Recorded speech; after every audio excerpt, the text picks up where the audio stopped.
824টি আসন, 5টি রাজ্য, একটি চমকপ্রদ পরিসংখ্যান। মাত্র 107 জন মুসলিম প্রার্থী বিজয়ী। ভারতের সাম্প্রতিক বিধানসভা নির্বাচনের ফলাফল শুধু ক্ষমতার হাতবদল দেখায়নি, বরং তুলে ধরেছে প্রতিনিধিত্বের এক জটিল চিত্র।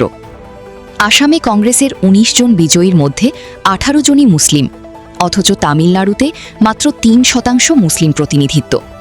কেরালায় 35 জন মুসলিম বিধায়ক, কিন্তু পুদুচেরিতে মাত্র 1 জন। আর সবচেয়ে চমকপ্রদ বিষয়, ভারতের ক্ষমতাসীন দল বিজেপি এই 5 রাজ্যের কোথাও একজন মুসলিম প্রার্থীও দেয়নি। এই সংখ্যাগুলো কি বলছে? রাজনৈতিক প্রতিনিধিত্বের ভবিষ্যৎ কোন দিকে?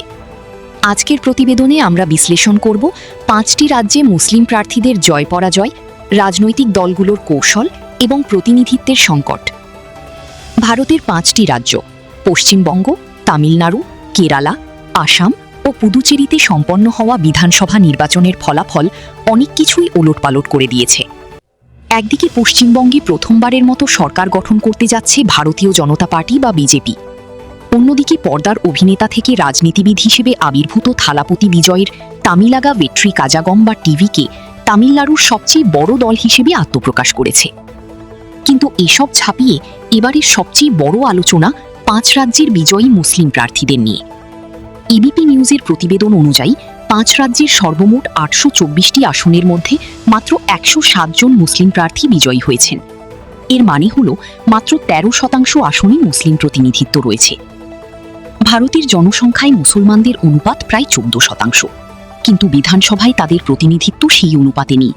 এটি একটি গুরুত্বপূর্ণ রাজনৈতিক বাস্তবতা। পশ্চিমবঙ্গে সবচেয়ে বেশি সংখ্যক মুসলিম প্রার্থী জয়লাভ করেছেন। রাজ্যটির 294টি আসনের মধ্যে 293টিতে ভোট হয়েছে। এর মধ্যে 40টি আসনে জয় হয়েছেন মুসলিম প্রার্থীরা। এটি মোট আসনের প্রায় 13.6%। তবে একটি গুরুত্বপূর্ণ বিষয় হল 2021 সালের নির্বাচনে এই সংখ্যা ছিল 44টি, অর্থাৎ মুসলিম প্রার্থীদের জয়ের সংখ্যা 4টি কমেছে। রাজ্যে বিজয়ী মুসলিম প্রার্থীর সংখ্যা কমে যাওয়ার বড় একটি কারণ হল সর্বভারতীয় তৃণমূল কংগ্রেস বা টিএমসি এবারের নির্বাচনে 34 জন মুসলিমকে প্রার্থী করেছে, কিন্তু গত নির্বাচনে এটি ছিল 43 জন, অর্থাৎ প্রার্থী সংখ্যা কমানোর সিদ্ধান্ত নিয়েছে দলটি। রাজনৈতিক বিশ্লেষকরা বলছেন, বিজেপির হিন্দু ভোট একত্রিত করার রাজনীতির মুখে তৃণমূল মুসলিম প্রার্থী সংখ্যা কমিয়ে একটি ব্যালেন্স তৈরি করার চেষ্টা করেছিল, কিন্তু শেষ পর্যন্ত তারা নির্বাচনে হেরে গেছে এবং বিজেপি 2/3 সংখ্যাগরিষ্ঠতা পেয়েছে। তৃণমূল ও বিজেপি বাদে অন্যান্য দলের মুসলিম প্রার্থী সংখ্যা ছিল মোট 6 জন, কংগ্রেসের 2 জন, আম জনতা ইউনিয়ন পার্টির 2 জন এবং সিপিআইএম ও আইএইচএফের 1 জন করে। আর সবচেয়ে উল্লেখযোগ্য বিষয়, বিজেপি পশ্চিমবঙ্গে একজনও মুসলিম প্রার্থী দেয়নি। মুসলিম প্রার্থী বিজয়ী হওয়ার দিক দিয়ে 5 রাজ্যের মধ্যে কেরালার অবস্থান দ্বিতীয়, সংখ্যায় দ্বিতীয় কিন্তু অনুপাতে প্রথম। কেরালায় 140টি আসনের মধ্যে 35টিতে মুসলিম প্রার্থী জয়ী হয়েছেন। এখানে বিজয়ী মুসলিম প্রার্থীদের হার প্রায় 25%, যা 5টি রাজ্যের মধ্যে সর্বোচ্চ।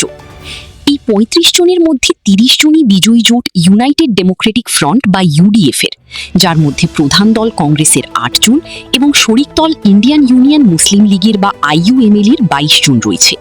বিরোধী দল সিপিআইএম থেকে 4 জন ও সিপিআই থেকে 1 জন মুসলিম প্রার্থী বিজয়ী হয়েছেন।